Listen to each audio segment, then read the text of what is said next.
আজকে আমরা হলুদ জমির পাশে দাঁড়িয়ে আছি।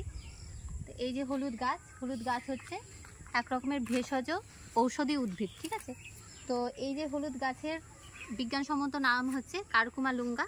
এটির উৎপত্তিস্থল সাধারণত দক্ষিণ মধ্য এশিয়ার মধ্যে, উদাহরণ হিসেবে বলা যেতে পারে ভারত, মায়ানমার, বাংলাদেশ ইত্যাদি। আর এই যে আমাদের হলুদ গাছ, এই হলুদ গাছের যেই মূল দেখতে পাওয়া যায় সেই মূলটি মেনলি রাইজোম প্রকৃতির হয়, মানে আমাদের সেখানে খাদ্য সঞ্চিত থাকে যেটি আমরা খাদ্য হিসাবে মেনলি ব্যবহার করি, ঠিক আছে, মানে মূলটাই আমরা ব্যবহার করি। তো এই গাছের ফুলটা সাদা এবং হালকা হলুদ আকৃতির হয়ে থাকে। আর এই গাছের মধ্যে ঔষধি গুণ প্রচুর পরিমাণে আছে, যেমন অ্যান্টিঅক্সিডেন্ট এজেন্ট থাকার জন্য এটি কোষের ক্ষত নিরাময় করে এবং অ্যান্টিব্যাকটেরিয়াল এবং অ্যান্টিফাঙ্গাল হিসাবে কাজ করে, যার জন্য আমাদের ত্বকের যদি কোনো সমস্যা যেমন ঘা বা চুলকানি ইত্যাদি সমস্যা হলে এটি ব্যবহার করা যায়।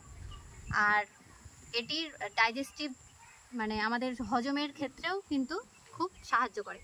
এটি মশলা হিসেবে ব্যবহার করা যেতে পারে হলুদ, বা বিভিন্ন কসমেটিক বা প্রসাধনী দ্রব্য তৈরি করতেও কিন্তু এটি বহুল ব্যবহার আছে।